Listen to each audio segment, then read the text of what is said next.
Welcome to Luca is a Billionaire, where the only thing I invest in is your answers.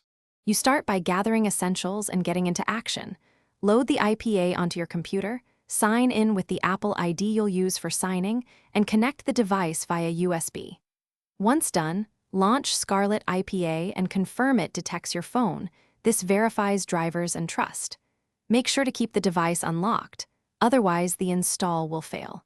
You're doing this to allow direct sideloading securely, so confirm the IPA is the exact build you intend to install before moving on.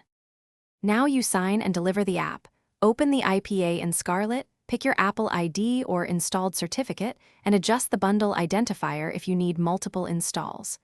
Once configured, enable entitlements and provisioning matching your account. This avoids mismatches during install. Then click Sign and immediately choose Install. Scarlet will repackage and push to the device. You'll see prompts on screen. Accept them.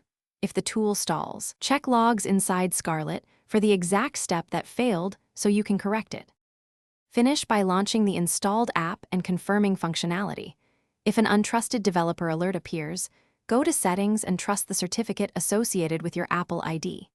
If the app won't open or crashes, confirm provisioning and entitlements match the device, and ensure there's adequate free storage. When things go wrong, enable verbose logging in Scarlet and retry with a freshly signed IPA. This identifies certificate or profile mismatches quickly. One key tip: clear the tool's cache and retry before changing major settings. Thanks for watching and please subscribe. It's the best investment you'll ever make.